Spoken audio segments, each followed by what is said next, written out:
Perkenalkan, saya Intan Novita Anggraini dari PPG Prajabatan Gelombang 2. Saya akan menjelaskan tentang strategi dalam mewujudkan pemikiran Ki Hajar Dewantara mengenai pendidikan yang berpihak pada murid. Bagaimana pemikiran Ki Hajar Dewantara tentang pendidikan yang berpihak pada murid? Pendidikan yang berpihak pada murid menitik beratkan peserta didik sebagai prioritas utama yang harus dilayani. Setiap anak memiliki kemerdekaan untuk belajar sesuai dengan keinginan dan kemampuan alami yang terbentuk dalam diri peserta didik. Proses pendidikan berpusat pada peserta didik, memberikan kemerdekaan untuk tumbuh dan berkembang. Guru dan orang tua hendaknya perhatikan bakat, minat, dan kemampuan masing-masing peserta didik untuk memberikan dukungan dalam proses belajarnya. Bagaimana karakteristik pembelajaran yang berpihak pada murid? 1. Manusia merdeka. Pendidikan bertujuan agar anak selamat dan bahagia, baik sebagai manusia maupun sebagai anggota masyarakat. Manusia merdeka adalah manusia yang hidupnya, lahir ataupun batin, tidak bergantung kepada orang lain, akan tetapi bersandar atas kekuatannya sendiri, menurut Ki Hajar Dewantara. Dalam pembelajaran, di kelas anak harus belajar tanpa adanya tekanan, belajar tanpa takut disalahkan, bebas mengutarakan pendapatnya, dan bebas mengembangkan kreativitasnya dalam bentuk apapun.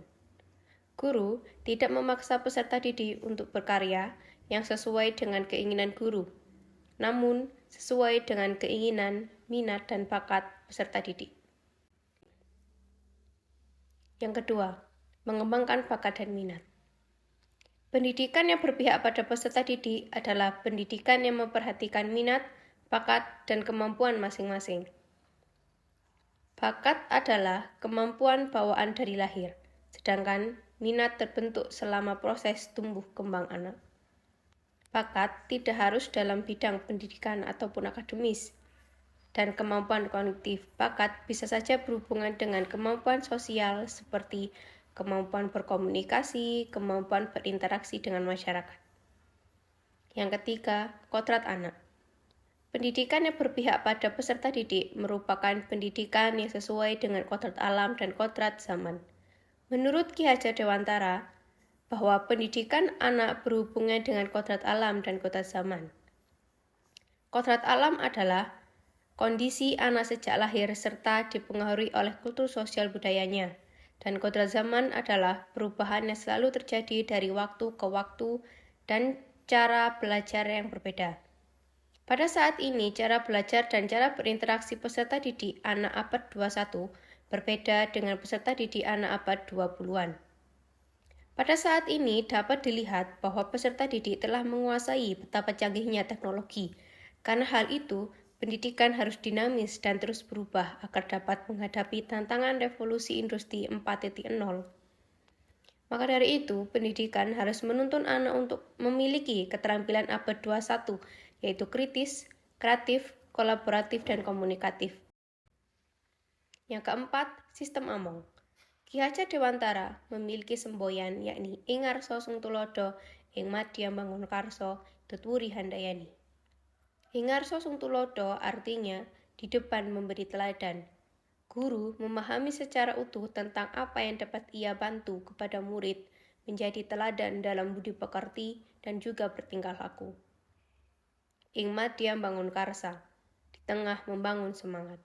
Guru harus mampu membangkitkan semangat, berswakarsa, dan berkreasi bersama murid dengan membuka dialog dengan murid, berperan sebagai narasumber dan sebagai penuntun. Tutwuri Handayani, artinya di belakang memberi dorongan.